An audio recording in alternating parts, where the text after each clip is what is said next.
Здравейте, уважаеми зрители! Вие сте с шоуто на сценаристите.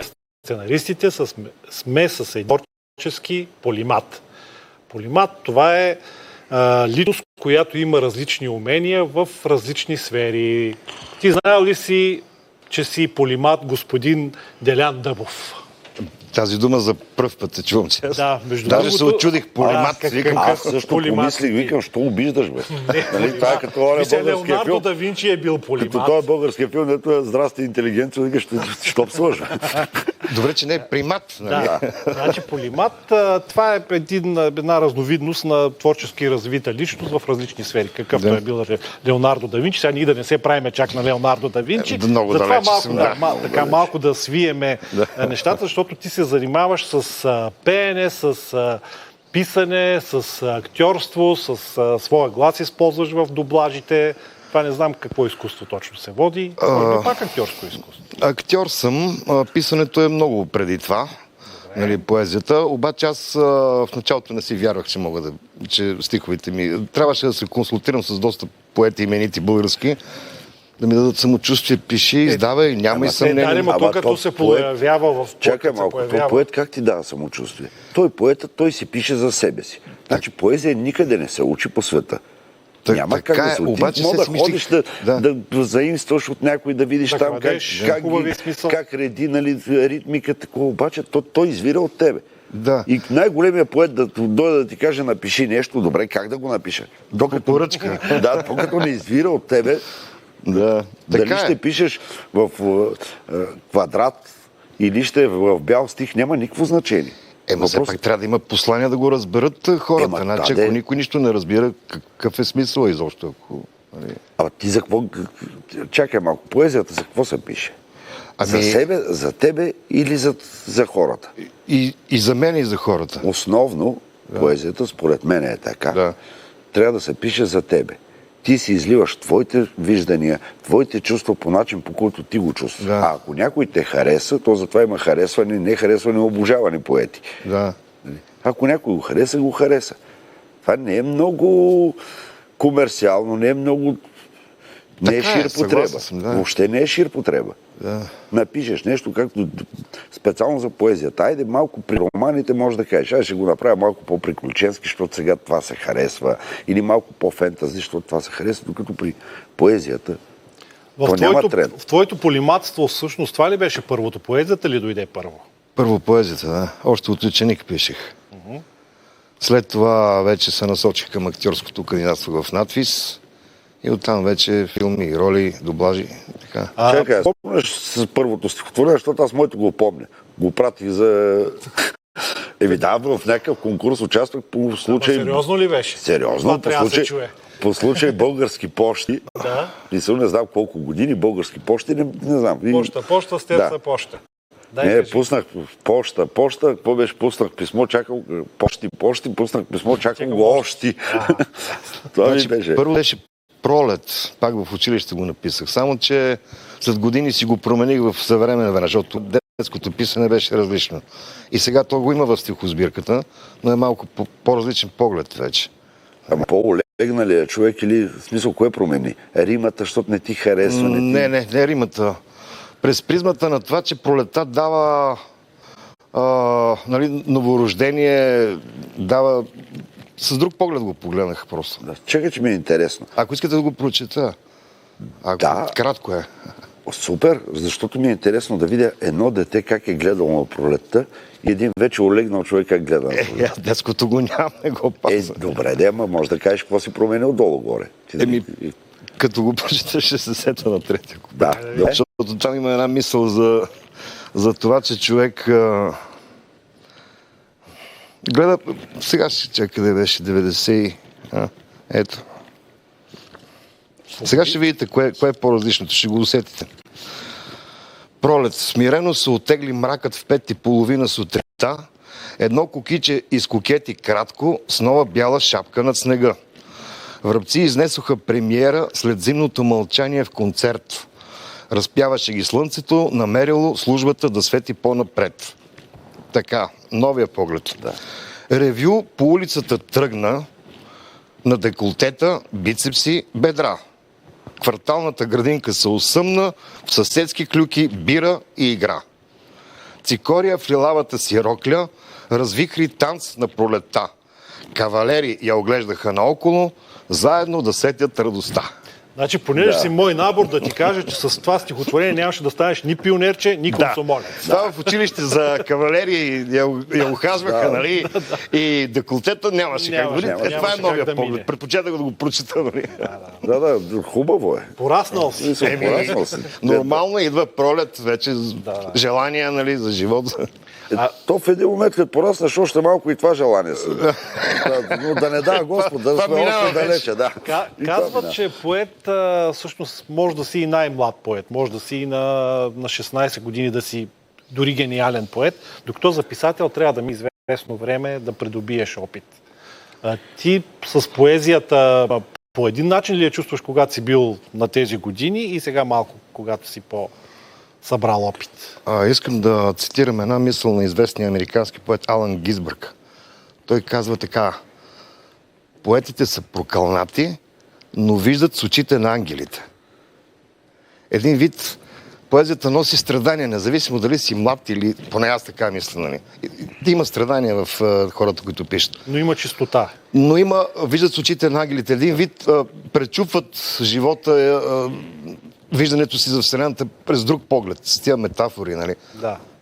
Да. Доколко един поет, ти като поет, първо да ти честитим стихосбирка, защото това за един поет е много хубаво нещо. Да, и аз искам да ви я подаря. Или накрая. Не ти честитихме, за да ни я подариш, ама айде сега. Защо? Това се решил. Това е моята първа стихосбирка, Сълзилото на стил. Да, защото това един човек, един поет да издаде стихосбирка, първо му трябва, знае, че това е обречено нещо. Да. Първо му трябва кураж. Да каже, аз кога съм готов? Готов ли съм за стихосбирка, не съм ли? Да. Мога ли да натрупам още малко, или тия, които ги имам натрупани, вече са готови? Значи, второ, да намериш кой да ти я издаде, под каква форма да я издаде и как също е ресурс, който не е ясно дали ще се върне. Това какво удоволствие ти носи в момента, в който я видя вече, което е пипна, намастилена. Така. Значи аз много време планирах да издам. Обаче проблема беше този, че непрекъснато във времето виждах някои неща, които мога да ги променя. Сега не може едно съвременно от преди 5 години, след 5 години да си дам още нещо да допълна, да го редактирам. Това е грешка. Нали? Като напишеш нещо, мисля, че трябва да го оставиш, да отлежи и да го един-два пъти. Аз непрекъснато виждах нови думи, нали, в стари стихотворения и в един момент се оказа, че този процес върви безконечно. Защото не може на 20 години да мислиш по един начин, на 48 да мислиш по друг начин. На 48 викаш се, ама тогава. И това много ме забави. Впоследствие реших да ги събера, нали, да търся издател и намерих издател в лицето на издателска къща Новата цивилизация, които ми се довериха, казаха да, това може да издадем и вече е факт. Сълзи от мастило. И сега си щастлив, предполагам. Да, изпитвам удовлетворение, че най-накрая събрах вече нямаш връщане назад. В какъв смисъл? Че са напечатани в смисъл напечатано вече. Сега някоя дума е да искаш да я промениш, край. Свършило е вече. Да, какво свърши? Щом съм стигнал до тази редакция, значи вече... Това е финална редакция. Да. Не, че сега не бих променил още нещо. Именно да е, обаче вече няма. Край. Да. И по-добре. Що се налага да промениш въобще? Тогава си ги писал така, това ти е било настроението, такова ти е било виждането, що трябва да се налага. Все едно сега, примерно, той не, че не може да си промени, а все едно Шекспир да промени. Защо? Той си стои така. Защото примерно преди 10 години съм видял Пролетта, да речем, по един начин, сега виждам по друг начин. Искам да сегашния ми за Пролетта. Самокритичност ли, как да го кажа? Не знам, самокритичен. Не знам. Ама сега това ще изиграе лош сега. Повече не можеш да променеш. Това вече остава, да. Другия проблем е, че чисто технически не мога да се оправям. Не съм добре признавам си с и ти трябва. Компютри, с такива работи. Да, това не ти е специално. Имало случаи, примерно, сейф ли там, как, нали, всичко, каквото не съм запазил и нека да изчезва и край. Чисто технически, викам, аз по-добре на печатна машина ги бях написал.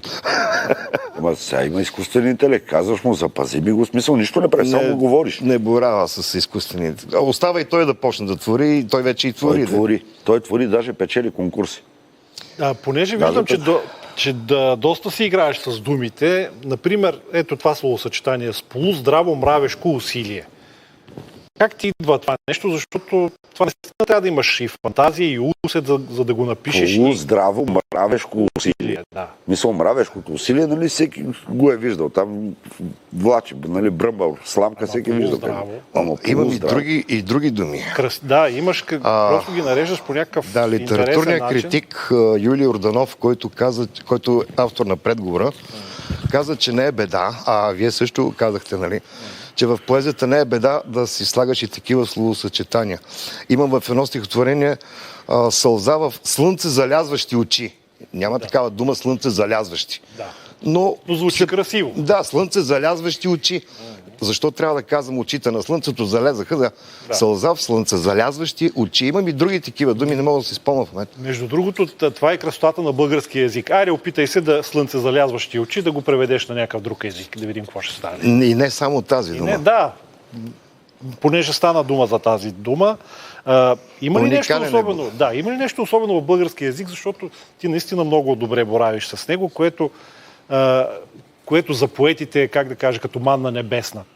Тая всичко, което се лее по този начин, да кажеш слънце залязващи очи, това никъде другаде не може да се...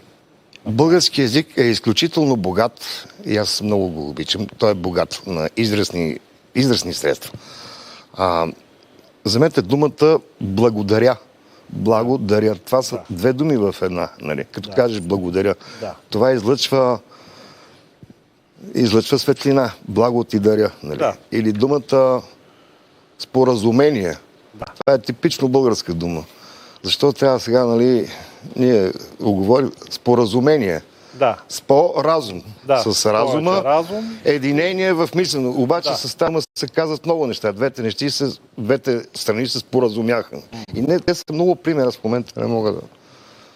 Изключително богат език. Изключително богат език, обаче като човек, който борави с думите, който даже измисляш нови думи.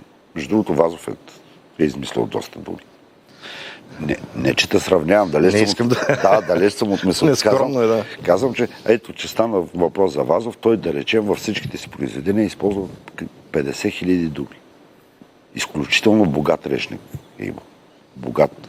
Език свещен на моите деди. Докато сега ние боравим с около 2500-3000 думи.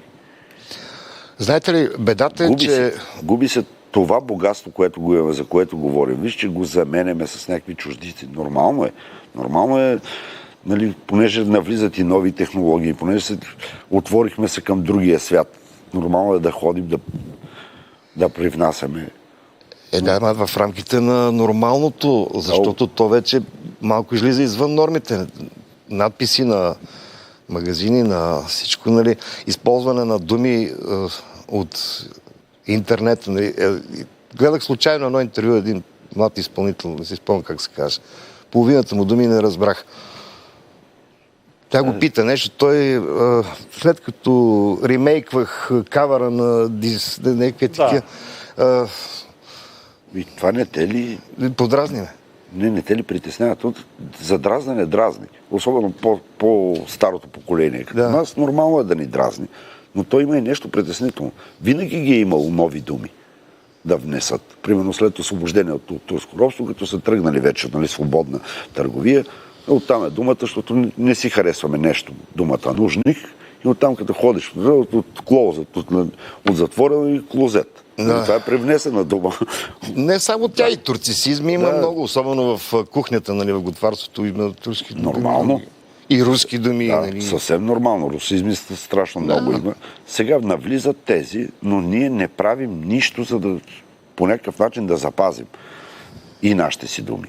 Що да не правим? Ето, той издаде стихосбирка пълна с наши красиви думи. То трябва да се започне от образованието. Мисля, че Оттам първо трябва да се започне, остави стихосбирката, смисъл образованието, трябва да помисли за какви думи се внасят, какви думи се изговарят изобщо от училището. Да, всичко започва от там. И как, защо, да речеме, под игото има съкратен вариант, за да може ли да го разбират сегашните тинейджери, защото имало много непознати думи. Много непознати думи. По едно време спомняш си, че беше много популярно, даже издадаха под игото на те наречената шлокавица. Да, това вече беше прекалено, да. Но от друга страна пък може би тази провокация свърши работа, защото почва се замисляш, иначе може би... Аз това за съкратения вариант не го знаех. Да, и съкратен вариант примерно, махна се елементарни думи, няма в подигото, понеже дъщеря ми в момента чете подигото като елементарни думи. Примерно няма думата герант, защото не разбират какво е. Много по-лесно е да напишеш отдолу герант кладенец, нали, да обясниш какво, отколкото да я махнеш, за да не се затруднявали децата. Не е ли по-добре с тирето да обяснят каква е тази дума, да си научат да си оставят? Тирето трябва да е подчерта, това е допълнително за четене. Сега да не е по-лесно да махнем всичко тогава. Не, шегуваме се, но наистина в старанието си да улесним някакви други, по някакъв начин се унифицираме, ставаме еднакви. Което не е добре. Не е добре. Имаме едно видео с представянето на книгата. Сълзи от мастило. Що па сълзи от мастило? Що па не нещо друго от мастило? Що па трябва да ревеш? Сълзи от мастило. Така ми хрумна. Поезията си е страдание. Аз не знам някой много весел човек да тръгне да пише. Няма. Това сме си говорили много пъти. Той човек като се радва, просто се радва и той се радва. Вижте, както и като е влюбен, той се радва на това, който е влюбен. Какво ще седне да пише? Като го напусне, като го тогава ще пишеш. Дори и сатирата пак е някакво непримирение. Пак има в телевизия. Значи ти може да усмиваш някой, нали? Но ти си нещо несъгласен вътре, за да го... Трябва да има някакъв мотор, иначе затова е сълзи, страдания. Върху листа капат сълзи. Добре, само че са мастилени. Нека да видим, докато сме още на тази част, защото после ще питаме и за пеенето. Добре. Буя презела сърцето ми в мен, скъм пропука нощта. Музика стана моята душа, страсти предан се тя. И засвири сонната съня, но светът оглуша. И побягва една мечта, и звучи всяка тишина, щом с мелодия е рисувана нощта. Нежни ноти преливат в река, но по струните плува тъга. Чувам там виолинска баня звън сега. Спомен за радост и за беди, не търси майстрото стар. Просто отнася с вълшебни стрели обич за вечността. И побягва една мечта, и звучи всяка тишина, щом с мелодия е рисувана нощта. Нежни ноти преливат в река, но по струните плува тъга. Чувам там виолинска баня звън сега.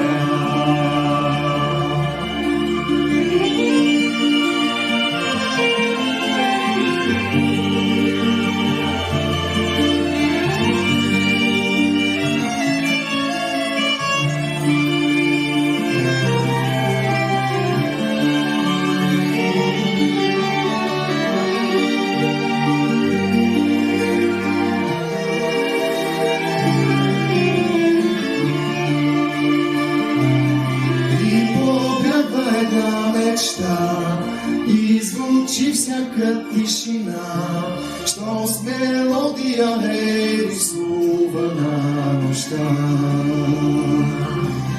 Нежни ноти преливат в река, но по струните плува тъга. Чувам там виолинска баня звън сега.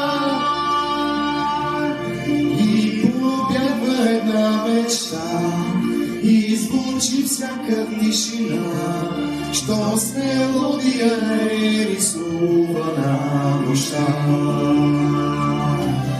Нежни ноти приливат в река, но по струните плува тъга. Чувам там виолински барен съм сега.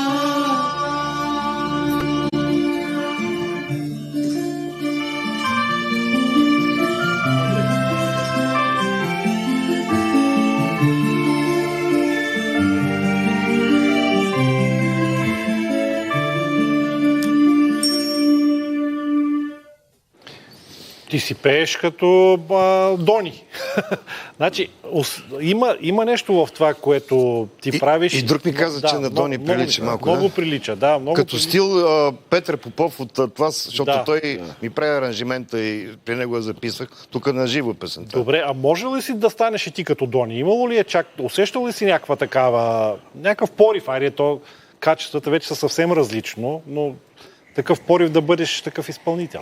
Значи, мечтал съм си, нали, като по-млад съм си мечтал да бъда като популярен. Тинейджър, да. Обаче сега не мога да кажа, че съжалявам. Всеки си има съдба и път. Нали? За някои става, се получава, за други не. Виж колко интересно. Като по-млад е мечтал да бъде популярен. Мечтал да бъде популярен или с поезия, или с певчески някакви. Като певец. Да, като певец. А сега, както каза Камен Донев, нали, насрадно на екран. Нали, решава да е популярен с простотия, защото е по-лесно. Кой? Съвременният млад човек да. решава, като се изложи в TikTok или като направи някаква простотия, стане популярен и той е доволен. Ти си от старото поколение, нашето, айде, не сме чак толкова стари, ама в Ти смисъл поколението, което като ли други мечти имаше тогава.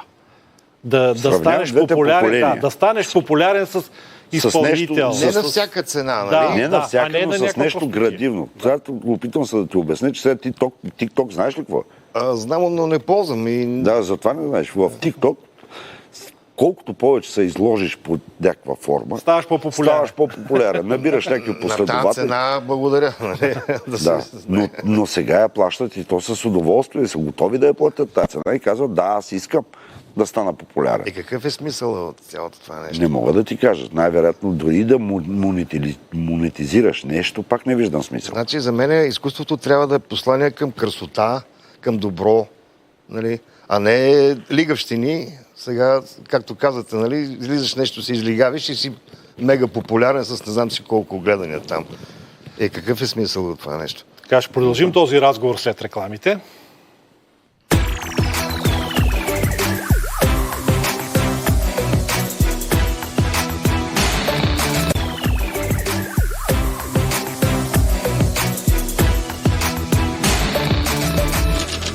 Продължаваме с Делян Дъбов. Интересно е, че като напишеш интернет Делян Дъбов, че ти не го ползваш, като напишеш и да речеме песни, ако напишеш, излиза една песен, която ти си пял като лъвовете още преди не знам колко години на Деян Неделчев. Хит минус едно.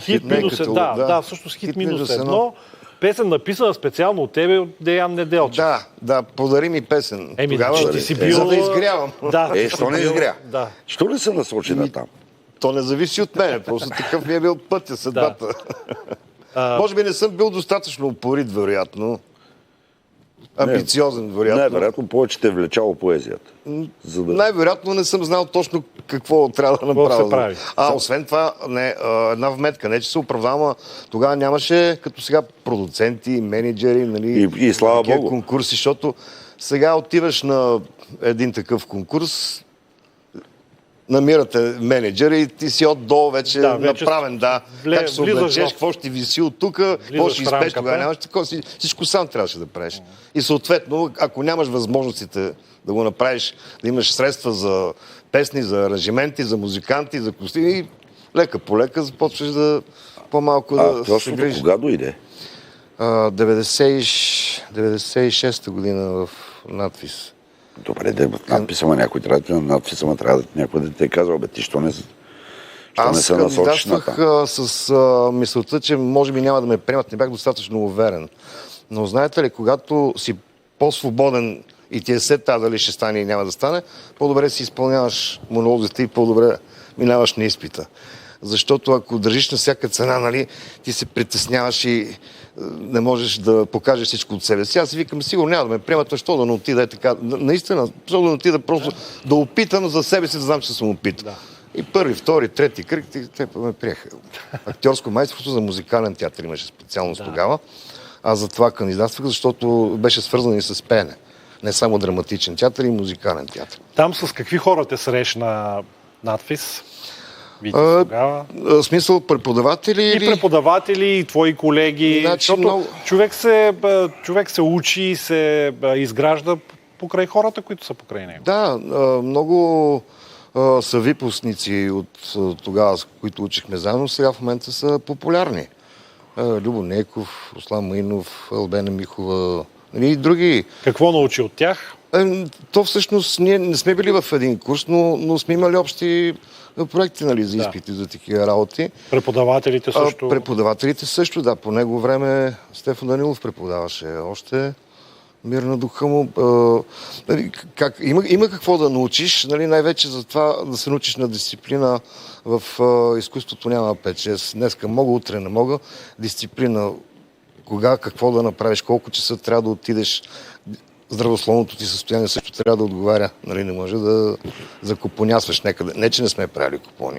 Не може да не обръщаш внимание на... Това все пак е дишане, глас, нали... Значи поета може да си позволи купони, защото той ти има нужда от вдъхновение, обаче актьора трябва да бъде на другия ден на снимки. Зависи от актьора. Извинявай, ма гледах едно интервю на Брат Пит, който каза, аз последните 10 години не ги помня от пиене. Той не помни последните 10 години, това го заявява. Той си прави пиара. Не знам колко е пиара, По принцип, този порок за пиенето съществува в много творци, нали? Да не се лъжем. Но човек както е казал Джордж Бърнард Шоу, алкохолът е единствената опойка да преминеш по-лесно през операцията, наречена живот. Да.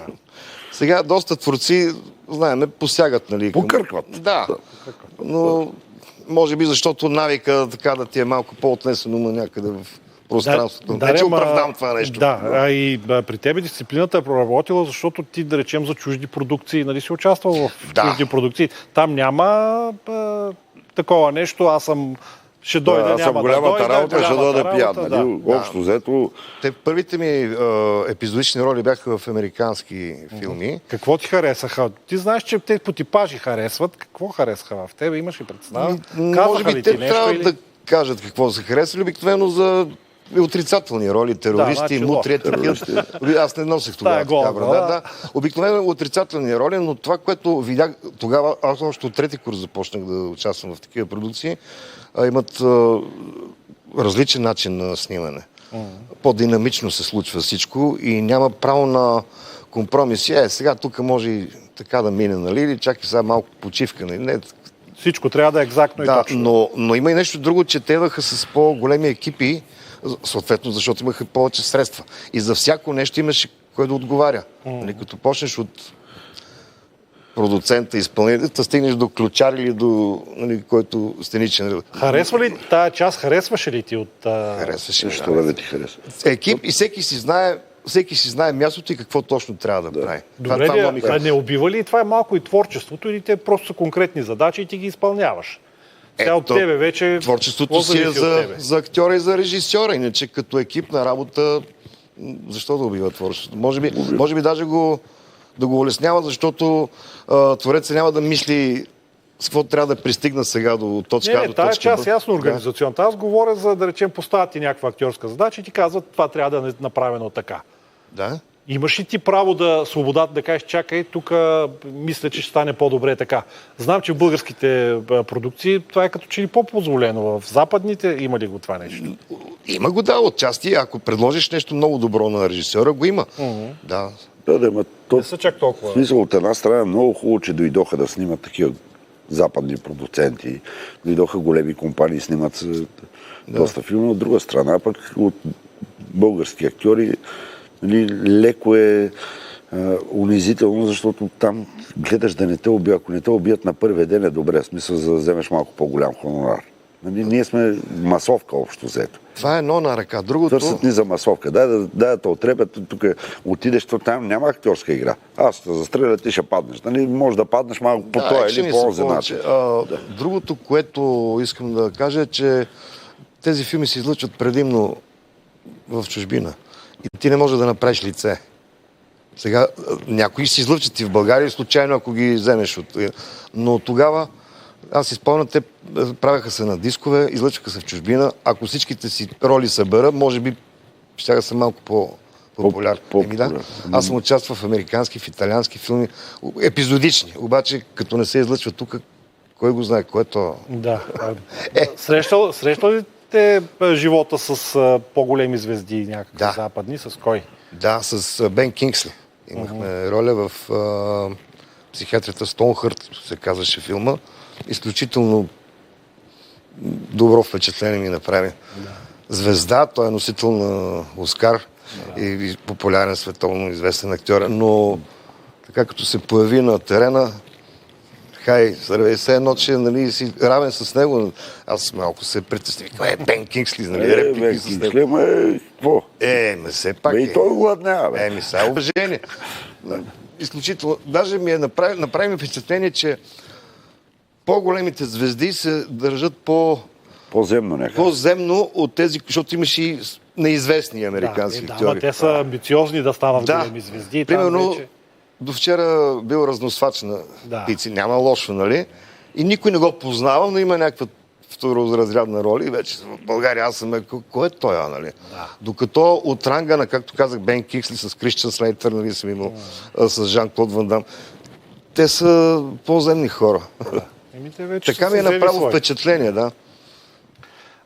То като издържиш теста на славата и на парите, това трите големи теста са на властта, на славата и на парите. В момента, в който ги издържиш, оттам нататък, той защо да ти казва, аз съм голям? Той знае, че е голям. Те са му казвали вече, че е голям. Той просто знае, че е голям. Това няма смисъл да си го доказва вече. На тебе, точно на теб да тръгне да го доказва. Делян да се докаже, че съм голям. Жан-Клод Ван Дам ми направи забележка, много пушиш. Ще направи. Защото мина през коридора на киноцентъра, аз с цигара. След един час минава, обаче за съвпадение пак съм с цигари. Той решил, че пуша една от друга. Ти стоиш там. Ти много пуши, смокинг там. Говориме за силни индивидуалности, но ти си един от хората, които добре работиш в екип. В хорове си работил. Нали така? Да. Това е малко по-различно пеене. Там е малко изискват се други качества, като че ли ти ги имаш явно да се включиш в такива хорове и то на световни сцени. Когато през 1998 година се включих в първия хор, беше Колегиум Музикум. Да, това е голямо име. Да, с диригент Ирина Щиглич и разбрах, че хоровото пеене не е като индивидуалното пеене, разбира се. Започнах да обирам гласа си, защото в един колектив ти не мога да избиеш, нали, ти си вече екип баси, тенори, сопрани, алти. Трябва да балансираш нещата. И се научих и на хорово пеене. После с хората, който от 10 години бях към Свети Кирил и Методий, имахме турнета в Русия, в Гърция, участие в фестивали, компакт дискови издахме. Разбрах, че хоровото пеене много пълно и душата, но е по-различно от индивидуалното. Дори трябваше да имаме една изява в телевизия, част от хористите, и диригентката ме предупреди, няма да говориш за себе си като актьор, нали? Да. Тук говорим за хора. Викам, не, разбира се, нали? Защото има го този момент, че актьор иска да блесне малко. Да изпъкне, нали? Чак викам, добре, говорим само за хора, дори името няма да си казвам. Ти си част от хора. Да. Добре, къде намираш повече себе си? Защото в хора наистина трябва да потиснеш егото, да си част. Красотата на хора е това, че всички потискат и правят едно цяло. Да. Или да речем в стихосбирката, където там си само ти, единствено. Себе си, деца вика, сам срещу всички. Къде си повече ти? Къде се намираш повече? Най-много себе си съм в книгата. Да. Защото там няма други фактори, които да се наместват. И се чувстваш най-добре там. Да, това е душа. Това съм аз. Нали? Защото сега не може в хор или в роля ти играеш друга роля, ти споделяш друга съдба. Но може би се чувстваш пък така по-уютно, не знам. Защото... се чувствам добре, защото е творчество, защото е изкуство. Да. И правя друг образ. Нали? Но ако говорим за себе си е в поезията. Добре, обаче сълзи от мастило. Нали там, ти си старомаден, но още усещаш аромата на мастилото. Да. А като усещаш аромата на този прах театралния, там какво е? Там пък е коренно различно. Както казват много колеги актьори, веднъж качиш ли се на сцена... Дишаш ли прахта? Да, дишаш ли тая прах? Вие сте го чували, просто не можеш да се откажеш. Много е трудно. Ти си играл в Монтана. В Монтана, да. В Монтана, близо 10 години. Да, 10 сезона играх там, да. Близо 10 години. И сега това липсва ли ти? Липсва ми отчасти. Тук в София се опитахме с театрални трупи да правим проекти, ама нещо не се получават нещата много добре. Аз за това в момента не играя театър. А в дублажа там пък е съвсем различно. Виж колко си многопластов, за колко неща може да си говорим с тебе. Полимат. Добре. Какъв си полимат? Ще запомня тази дума. Полимат. Той и аз трябва да я запомня. В дублажа се изисква много бърза реакция. Да. Да видиш нещо и да го предадеш. Много бърза реакция, много добър синхрон между това, което изговаря на монитора актьора, между това, което ти е написано като текст. Значи фактически 3 компонента в едно. Него да гледаш, обаче с другото око да ти има една дума и текста да следиш и да знаеш точно кога да репликираш. Това си като различна професия, съвсем различна от актьорство. Тръпка, да. Отговорно е, но е тръпка. На времето колко хубаво беше. Една видеокасета, един човек. Боби Борисов, Боби Лазаров. Да. Първите видеокасети. Един човек. Мъже, жени, няма никакво значение. Давай. Да, монотонно. Монотонно, даже не си преправя гласа. 90-те години мисля, 90-те години не си преправя гласа. А ти как попадна въобще в дублажа, защото наистина това е специфична работа. Кой те покани? Чевдар Монов беше първия, който ме покани. После от друга телевизия, пък Мария Николова. То в тия среди се чува и нали казват. Да, обаче виж и гласа, колко работиш с гласа, защото гласа е много важен за дублажа, за пеенето ти е важно. С ума работиш. Все пак е учил и публична реч. Да, и публична реч. Тук работиш с... Значи само какво ти куца... С краката. Остава да почна да рисувам сега. Да, именно. Макар част от илюстрациите... Само да ти кажа, с краката нищо не правиш. Стани футболист. Нещо. Вече няма ли да... Няма, ще стане съвсем какъв беше Саша. Полимат. Да, съвсем ще станеш полимат. Измисли нещо из краката. Не, стане вече много. Добре да е, ако ти кажат, вижте, даваме ти много пари. Искаме само на едно нещо да избереш, другите да ги зрееш завинаги. Дават ми много пари, за да избереш едно от тези неща. Всъщност, ако са ти важни парите, ако не са ти важни... Ако не са ти важни, но по принцип ти дават нещо, което те е важно и ти казват, ти от тук нататък ще се занеш само с това.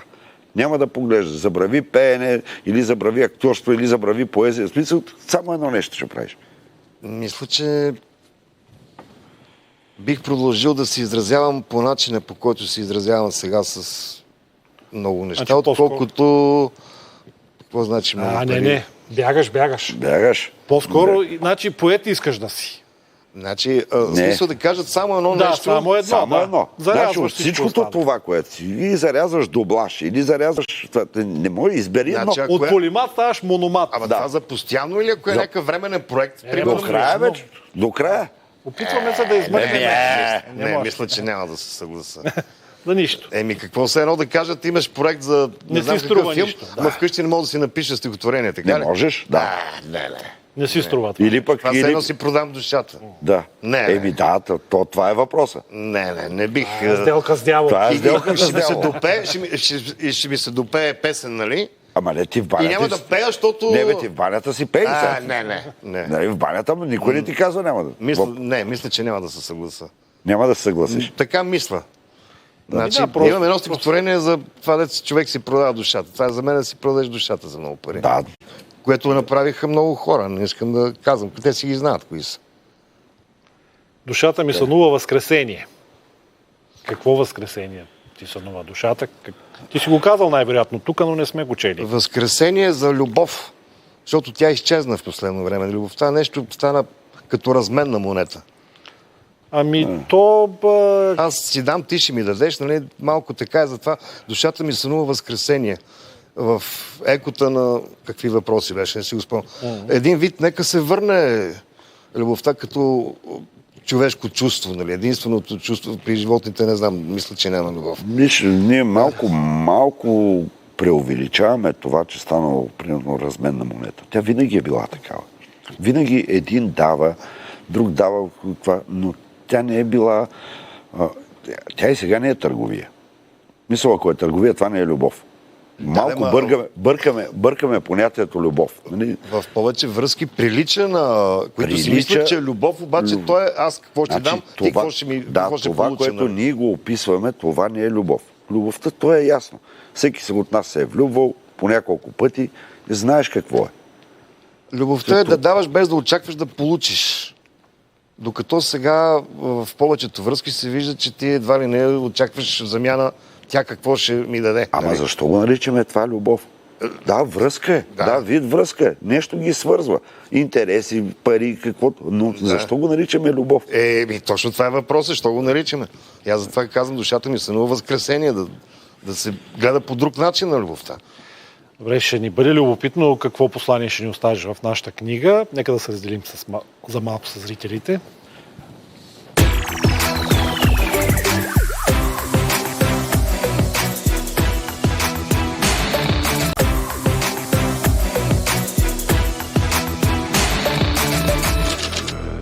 Делян Дъбов ни е на гости. Какво ни написа и кой ни го написа? Поета, актьора, певеца, музика. Сега ще разберем. Може би микс от всичките. Какъв беше пак, Саша? Полимат. Да. Най-добре се зареждам с положителна енергия и добра воля, когато съм сред творци и хора на изкуството. Благодаря ви за приятната атмосфера. Ние ти благодариме. Пожелаваме ти успех във всички твои начинания и да не губиш това чувство, което имаш. То е положително, наистина положителна енергия. Ти излъчваш към нас и ние излъчваме към тебе. То е взаимодействие. Виж, сега аз тук четах в рецензията една думичка, която много ми хареса. В началото. Юли Йорданов го е казал. Това е автора на предговора. Да, предговора. Литература обич. Това си е негово вече. Негова си, като те е чел нещата и като гледа колко силно се обливам в живота и в литературата, му е хрумала тази дума литература обич. Да. Значи пази си тази литература обич и си я развивай по начин такъв, че тези стихосбирки да станат много. Благодаря, ще се опитам. Ще се опитам да бъда верен на принципите си. Благодариме ти, успех. Благодаря. Успех ти желая.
петият сезон, но никой в годината не вижда. Месеците има той подслон, а те го отричат и обиждат. Нямаме за него сетива, звездите знаят странното му име. Третият сезон е любовта, която в хрипите я има.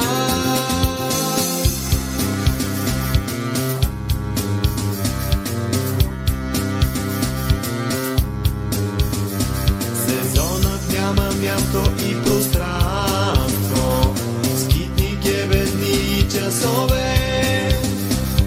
Бягат астролозите в странство, а тайно в нас не видим той снове.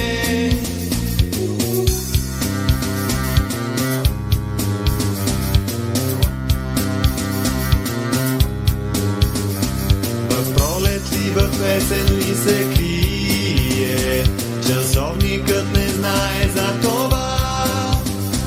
От чашата на времето си пие, не признат с дата и слова. Някъде е петият сезон, но никой в годината не вижда. Месеците има той подслон, а те го отричат и обиждат.